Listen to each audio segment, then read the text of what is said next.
नमस्कार प्रणाम। मुंबई में ओवैसी की पार्टी एआईएमआईएम समर्थकों पे सोमवार को पुलिस ने जम के लाठियां बरसाई। दरअसल भाजपा विधायक नितेश राणे और संत रामगिरी महाराज ने मुस्लिमों को लेकर टिप्पणी किया था। इसके खिलाफ एआईएमआईएम ने छत्रपति संभाजी नगर से तिरंगा रैली निकाली। इसमें हजारों लोग शामिल हुए। रैली में शामिल लोग मुंबई जाकर मुख्यमंत्री एकनाथ शिंदे से मिलना चाहते थे। वे सीएम से भाजपा विधायक नितेश राणे और संत रामगिरी महाराज के खिलाफ कार्रवाई की मांग कर रहे हैं। रैली का नेतृत्व एआईएमआईएम के पूर्व सांसद इम्तियाज जलील और वारिस पठान कर रहे थे। प्रदर्शन के दौरान थाने के आनंद नगर जकात नाके के पास एआईएमआईएम कार्यकर्ताओं की पुलिस से बहस हुई। फिर पुलिस ने उन पर लाठियां बरसाना शुरू कर दिया। रैली के दौरान मुंबई के कई इलाकों में जाम लग गया।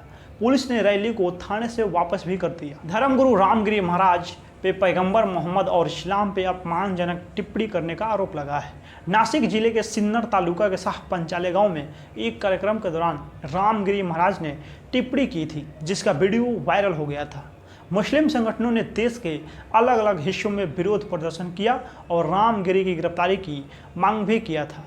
इसके बाद मुंबई पुलिस ने उन पर बीएनएस धारा 302 समेत कई धाराओं के तहत मामला दर्ज किया गया है। रामगिरी महाराज के खिलाफ नासिक और छत्रपति संभाजीनगर में भी एफआईआर हुआ है। रामगिरी महाराज ने अपना पक्ष रखते हुए कहा था कि उन्होंने बांग्लादेश में हिंदुओं के खिलाफ हो रहे अत्याचारों के विरोध में यह बयान दिया था। उनका मकसद हिंदुओं को एकजुट करना था।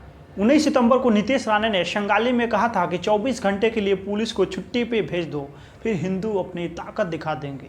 1 सितंबर को उन्होंने अहमदनगर में कहा था कि रामगिरी महाराज के खिलाफ किसी ने कुछ भी किया तो मस्जिदों के अंदर जाकर चुन चुन कर मारेंगे। अप्रैल 2024 लोकसभा चुनाव के दौरान भाजपा नेताओं की बैठक में नीतीश राणे ने कहा था कि 4 जून को रिजल्ट उनके हिसाब से नहीं आए तो सरपंच पैसा मांगने ना है।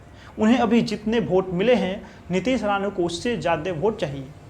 जून 2024 में नीतीश राणे कहते हैं, अगर कोई वैसी की जुबान काट कर लाएगा तो उसे इनाम दूंगा। उनका यह बयान एआईएमआईएम चीफ असदुद्दीन ओवैसी की लोकसभा की सदस्यता लेते समय जय फिलिस्तीन का नारा लगाने के बाद आया था।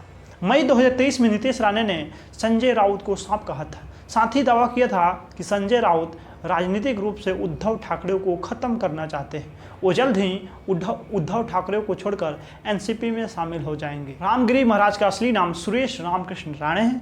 वे जलगांव जिले में पैदा हुए और वहीं अपनी स्कूली शिक्षा पूरी की। 1988 में जब सुरेश राणे 9वीं कक्षा में थे तब उन्होंने स्वाध्याय केंद्र में गीता और भाव गीता के अध्यायों का अध्ययन करना शुरू किया। 10वीं कक्षा पास करने के बाद उनके भाई ने उन्हें आईटीआई करने के लिए अहमदनगर के केड गांव में भर्ती कराया। हालांकि उन्होंने अपनी पढ़ाई को आगे न बढ़ाते हुए आध्यात्मिक मार्ग को चुना है। 2009 में उन्होंने दीक्षा ली और गंगागिर महाराज के शिष्य नारायणगिरी महाराज के शिष्य बन गए। 2009 में नारायणगिरी महाराज की मृत्यु के बाद रामगिरी महाराज सरला द्वीप के सिंहासन के उत्तराधिकारी बने, लेकिन इस पर भी विवाद हुआ। कोर्ट के फैसले के बाद रामगिरी महाराज को उत्तराधिकारी घोषित किया गया। हर साल नासिक जिले के सिन्नर तालुकों में पंचाले में लाखों लोग आते हैं। उप मुख्यमंत्री अजित पवार और मुख्यमंत्री एकनाथ शिंदे ने हाल ही में यहां का दौरा किया था, जिससे रामगिरी महाराज का धार्मिक केंद्र और भी सुर्खियों में आ गया। इम्तियाज जलील मुंबई में कभी एनडीटीवी के जर्नलिस्ट होते थे। जर्नलिज्म छोड़कर महाराष्ट्र में राजनीति में आए। यहाँ आने के बाद उन्होंने असदुद्दीन ओवैसी की एआईएमआईएम का दामन थामा। जर्नलिज्म छोड़कर जब इम्तियाज ने महाराष्ट्र के राजनीति में आए थे तब वे चाहते तो पहले से जमी जमाई party BJP, Congress, Shiv Sena, NCP किसी को चुन सकते थे, लेकिन उन्होंने पार्टी चुनी असदुद्दीन ओवैसी की एआईएमआईएम पार्टी को। ऐसी पार्टी जिसकी महाराष्ट्र में कोई राजनीति जमीन नहीं थी। वैसी हैदराबाद से बाहर पार्टी को ले जाना चाहते थे। एआईएमआईएम पार्टी से चुनाव लड़कर इम्तियाज जलील 2019 के लोकसभा चुनाव में धमाका कर दिया था। औरंगाबाद से इम्तियाज जलील पहली बार चुनाव लड़कर सांसद बन गए।